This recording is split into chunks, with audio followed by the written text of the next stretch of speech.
Hello friends, welcome back to another Mercy Moment Emery episode.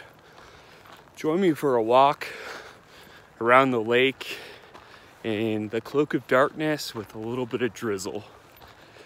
And today's episode, I believe anyone who comes across it will be encouraged and enlightened. And it is titled, "Why Has God Not Healed Me?" Pondering faith in the midst of unanswered prayers. I think each of us has a story of unanswered prayer in some degree or another. And anyone who knows my journey knows that my daughter Emery is not fully healed. She still has a lot of ailments. I believe cerebral palsy is among a couple of diagnoses, including chronic lung disease, why she's still on a ventilator and has a trach. And if we're all honest, we wrestle when we've prayed, and maybe you personally are impacted by this as you've prayed for Emery for years now. I know there's thousands of you all over the world who have, and the question can linger, God, why aren't you answering? Why aren't you healing her? Why didn't you heal Mercy? And these are the real questions, and you may have an ailment in your own personal life or someone you love, and you wrestle with this question. And I want to provide encouragement, I want to be raw, and I want to keep things real for the purpose of uplifting your heart in the unanswered questions. So join me on a walk in the darkness, as some of our faith journey in life can feel like we're walking in darkness. And it may be cold. Your heart may be fragile. And here's my invitation, friends. I want to invite you to join me in watching The Chosen. And this app is available. It's free. Angel Studios. Download the app and watch season 3, episode 2 with me. In this episode, little James approaches Jesus, and he's wrestling. He's been commissioned to go out as Jesus sent the disciples 2 by 2. It's recorded in the New Testament, to proclaim the gospel that the kingdom of God is near, to heal the sick, cast out demons in his name. And he's wrestling with this commission as he physically has ailments that have not been healed by Jesus. And I'm not going to spoil the scene. I think Dallas Jenkins, the creator of the show, has skillfully answered this question, and you're gonna have to watch that episode to see how he answers it. But here's what's always stuck out to me personally before I watch this episode. And there's an account in the Gospels of a man who was born blind. And the disciples asked Jesus, hey, why was this man born blind? Was it his sin? His parents' sin? Whose fault is it? Have you ever asked that question? Whose fault is it that I'm sick or I have this physical ailment? Well, friends, the answer is quite stunning. Jesus comes back to them and says, it's not his sin, his parents' sin, but for the glory of God, that it may be revealed.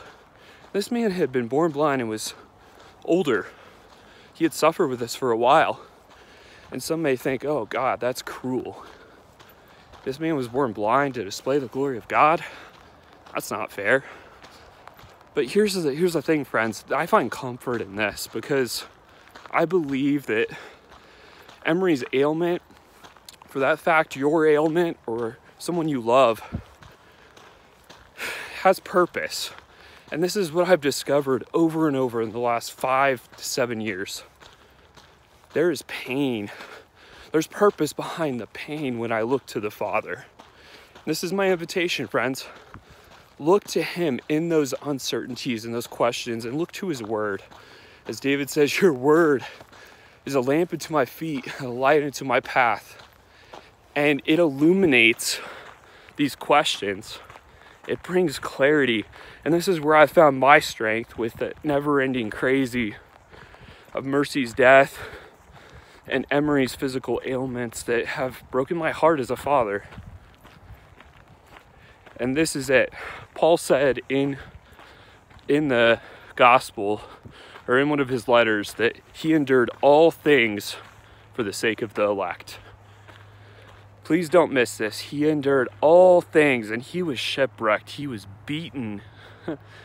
He was homeless. He was naked. He was without food. He went through sickness. He was bitten by a poisonous viper.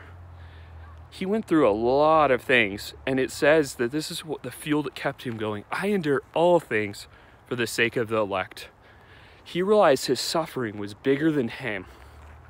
He realized the suffering of those he loved was bigger than them, and he's inviting them into the gospel to reveal Jesus to people who will never step foot in a church, never would know God unless they saw him through your life in the suffering. This has been my motivation.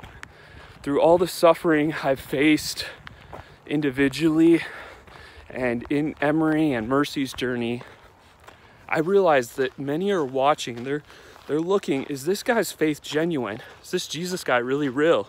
We'll see through his life. And they're watching you too, friends, in your suffering.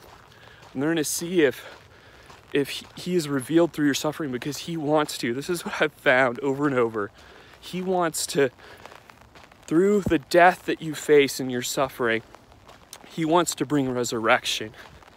And Paul Miller, in a book I'm reading right now, the J-Curve, Dying and Rising with Jesus, is such a phenomenal tool. So if you're wrestling with these questions, grab hold of that book. Go on Amazon and order it right now. But he talks about the death is meant to be there's always a resurrection. You go down in the J to go up in resurrection. So friends, take heart. Suffering is bigger than you. It's bigger than your loved one. It has purpose in the Father.